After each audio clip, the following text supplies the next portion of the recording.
मेरे आध्यात्मिक जीवन के संपोषक परमाराध्य परम पूज्य सद्गुरुदेव जी सहरसा जिला के सौर बाजार स्थित महर्षि में ही हृदय धाम संत शाही नगर में आयोजित 2 दिवसीय सत्संग समारोह के दूसरे दिन के प्रथम सत्र में मंच पर विराजमान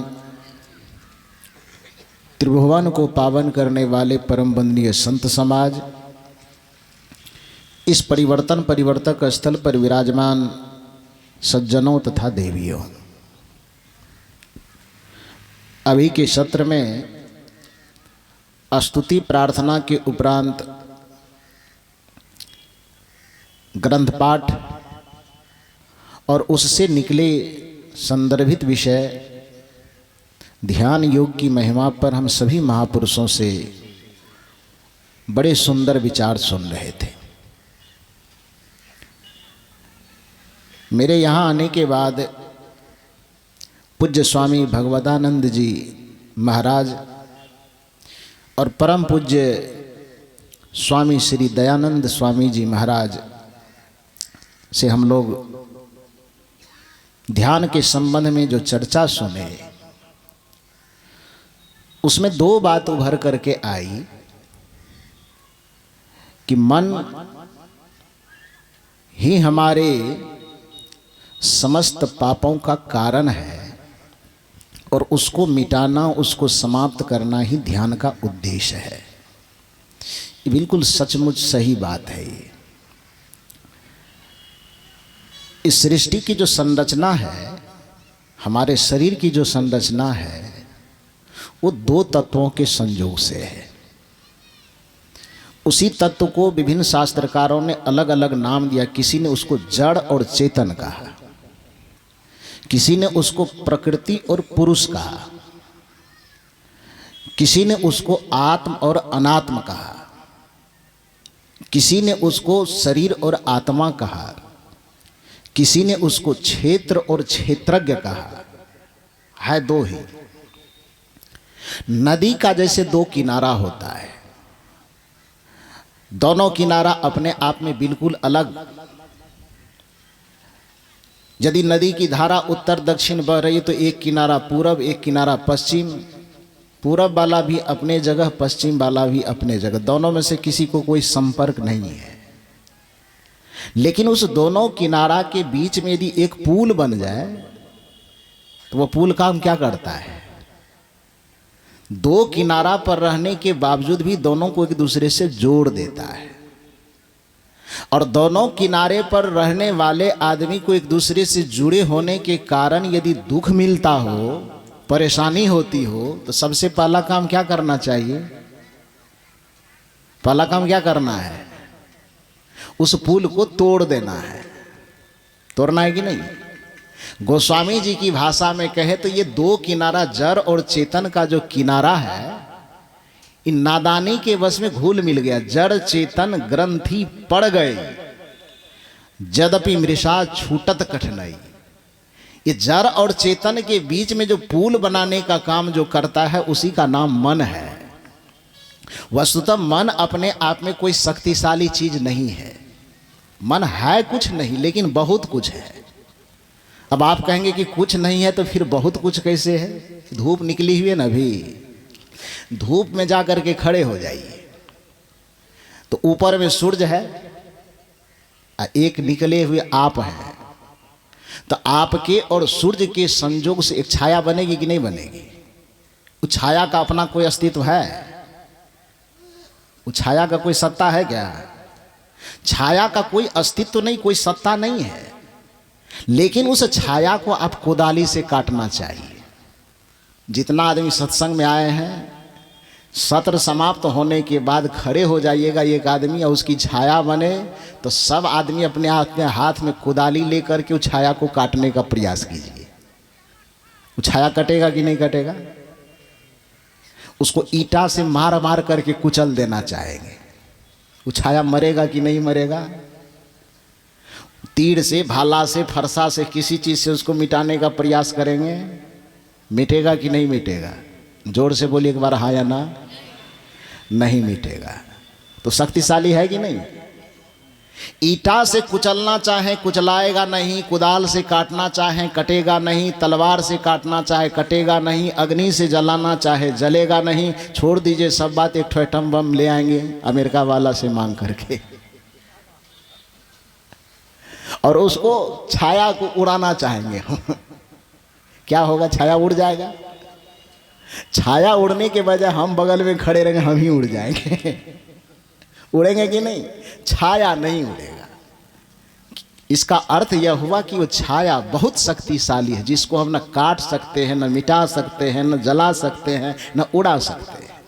लेकिन शक्तिशाली होने के बावजूद भी उस छाया का अपना कोई औकात है क्या? है तो शक्तिशाली, लेकिन उस छाया का अपने आप में कोई हैसियत, कोई औकात, कोई क्षमता उस छाया की नहीं है। वो छाया है क्यों? दो चीज के संयोग से, एक तो सूर्य का प्रकाश और दूसरा आपका अस्तित्व, यानी बिंब का अस्तित्व। बिंब और प्रतिबिंब का अंतर समझते हैं ना? प्रतिबिंब का मतलब छाया होता है और बिंब का मतलब आधार होता है, अस्तित्व। आपका अस्तित्व है, छाया का कोई अस्तित्व नहीं है। ठीक उसी प्रकार से ये मन जो आपको जितना बलवान दिखता है, यद्यपि मन बलवान तो है, लेकिन मन का अपने आप में कोई अस्तित्व नहीं है। मनोविज्ञान कहता है कि हमारे इंद्रियों का जो व्यापार है, मुंह के द्वारा, जीभ के द्वारा चखा हुआ, आंख के द्वारा देखा हुआ, कान के द्वारा सुना हुआ, इंद्रियों के द्वारा स्पर्श किए हुए भोगों का जो संस्कार है, उसी को समुच्चय को साइकोलॉजी मन कहता है। मनोविज्ञान उसको मन कहता है। जिस चीज को हम कभी देखे नहीं, उसका मन हमारे अंदर नहीं हो सकता। जिस चीज को कभी हम सूंघे नहीं, उसके गंध का मन हमारे अंदर हो नहीं सकता। जिस चीज का हमारा कभी इंद्रियों ने उपभोग नहीं किया, उसके संस्कारों का समुच्चय हमारे अंदर नहीं हो सकता। तो मन यद्यपि कुछ है नहीं, फिर भी वह बड़ा ताकतवर जो दिखता है, और उसी ताकतवर मन के कारण जड़ और चेतन का किनारा जो एक दूसरे से जुट गया है, जिस दिन ध्यान के माध्यम से उस मन के पुल को गिरा देने का हम चेष्टा करेंगे, और जिस दिन उस चेष्टा में हम सफल हो गए, मन रूपी पुल जिस दिन गिर गया, उसी दिन यह संसार से हमारी आत्मा मुक्त हो जाएगी और जीवन धन्य हो जाएगा। वो मन को गिराने की कोशिश तो कीजिए। मन गिरेगा कैसे? उसी को गिराने के लिए हम बाहर में नाना उपाय करते हैं। हमारे परम पूज्य स्वामी दयानंद जी महाराज बता रहे थे कि हम मंदिर जाते हैं, पूजा कर लेते, समझते काम बन गया। हम तीर्थ जाते हैं, समझ लेते हैं कि मेरा काम बन गया। हम कोई व्रत करते हैं, समझ लेते हैं कि हमारा काम बन गया। इससे काम नहीं बनेगा। निर्गुण परंपरा के संत की बात तो छोड़िए, जो बाहर में तीर्थ, व्रत, मुहूर्त, पूजा पाठ की ही दिन रात जिक्र करते हैं, ऐसे गोस्वामी तुलसीदास जी को भी अंत में हार करके कहना पड़ा। क्या कहना पड़ा? दो बात उन्होंने कही। मैं थोड़ा सा निवेदन करता हूं। एक उनकी पदावली है विनय पत्रिका, रामचरितमानस तो है ही।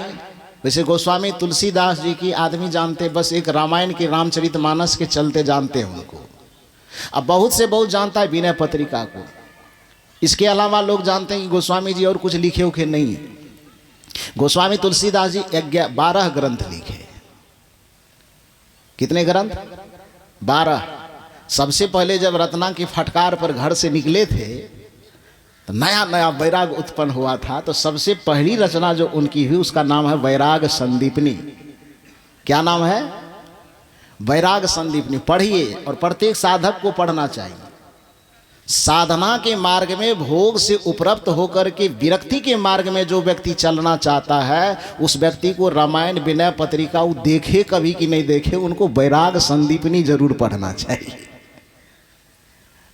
साधक के लिए परम अनिवार्य है वो। तो कहने का खैर वो बात, मैं दो बात पर चर्चा करना चाहता हूं। उस गोस्वामी तुलसीदास जी से जब पूछा गया कि जड़ और चेतन की जो ग्रंथि पड़ गए हैं, जिसके कारण हम तनधर सुखिया काहू न देखा की गिनती में आ गए, कि शरीर धरे दुखी है। किस कारण से दुखी है? क्योंकि यही दो किनारा को पुल जोड़ा हुआ है। पुल तोड़ने का काम हम कर ही नहीं रहे। तो गोस्वामी जी से कहा कि इसको तोड़ने का कुछ उपाय है क्या? तो गोस्वामी जी सोचे कि जैसे सबको कह देते थे, इस ध्यानी व्यक्ति को भी कह देते। उन्होंने कहा कि हाँ, बाहर राम भगवान की पूजा कीजिए, राम की आराधना कीजिए। उस ध्यानी व्यक्ति ने कहा कि नहीं नहीं नहीं, ये करके हम देख लिए, उससे काम होने वाला नहीं है। गोस्वामी जी को लगा कि ये कोई गुरु के पास से होकर के आया, इसलिए हमारे बहकाने पे बहकेगा नहीं। तब जाकर के गोस्वामी जी सच्ची बात कहते कि देखिए, वेद में शास्त्र में बहुत सारा उपाय बताए। सुनिए उनके श्लोक चौपाई को ही सुन लीजिए। श्रुति पुराण बहु कहे वो उपाय। ध्यान दीजिए मेरे चौपाई पर, ये मैं नहीं लिखा हूं, ये गोस्वामी तुलसीदास जी की रचना है। वो कहते हैं कि वेदों में, शास्त्रों में, पुराणों में, कथाओं में बहुत सारे उपाय बताए गए हैं कि इस मन को मिटाया जाए, लेकिन उन उपायों पर चलने पर आज तक किसी का मन मिटा नहीं है। कैसे? गोस्वामी जी कहते हैं, श्रुति पुराण बहु कहे वो उपाय, लेकिन हुआ क्या अब तक? छोटा ही न अधिक अधिक अरुझाई। माया के जाल से आदमी वेद शास्त्र इत्यादि पंथों के अनुसार, उनके कर्मकांड विचारधारा के अनुसार चलने पर छूटाई न अधिक अधिक अरुझाई। छूटने के वजह क्या हो गया? आदमी और अधिक उलझता चला गया। गया था उपाय ढूंढने और उलझन में फंस गया। तब गोस्वामी जी से पूछा गया कि तब फिर आज तक कोई छूटा कि नहीं छूटा उस चक्कर से?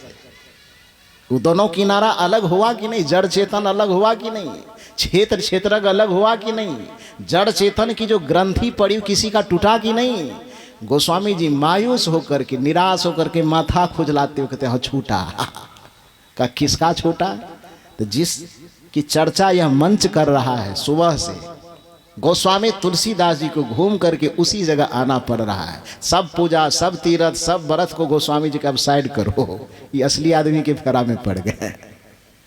जिस चीज की चर्चा यह मंच करता है, जिस चीज की चर्चा संतमत दर्शन में होती है, जिस चीज की चर्चा सदगुरु कबीर के दर्शन में होता है, जिस चीज की चर्चा भगवान बुद्ध के दर्शन में होता है, जिस चीज की चर्चा भगवान महावीर के दर्शन में होता है, जिस चीज की चर्चा भगवान कपिल के दर्शन में होता है, जिस चीज की चर्चा भगवान बादरायण के दर्शन में होता है, जिस चीज की चर्चा महर्षि कणाद के दर्शन में होता है, जिस चीज की चर्चा महर्षि मेही बाबा के दर्शन में होता है, उसी चीज की चर्चा गोस्वामी तुलसीदास जी ला करके करते हैं।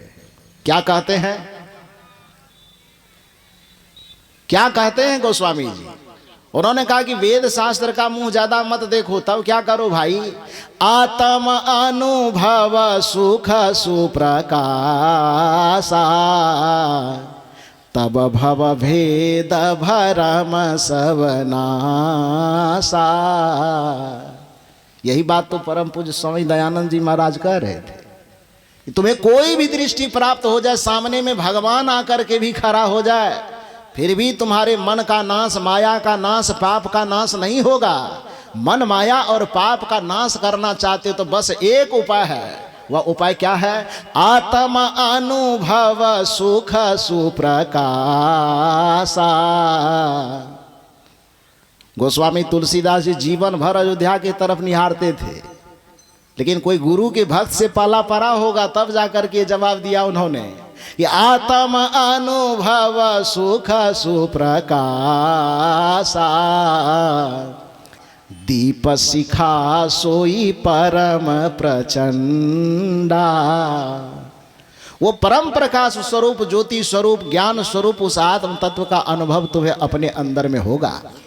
और कबीर साहब कहते हैं कि जिस दिन उस आत्म तत्व की अनुभूति हो गई, याद रखना तुम्हारे जीवन में यदि दुख लाइट जला के भी खोजेंगे ना, भेपर लाइट जला करके, तो एक को दुख कहीं नहीं मिलेगा। कहा कैसे? तो एक उदाहरण सदगुरु कबीर साहब ने दिया। तौलो तारा जगमगे, जौलो उगे न सूर, तौलो जीव भरम वस डोले, जौलो ज्ञान न पूर।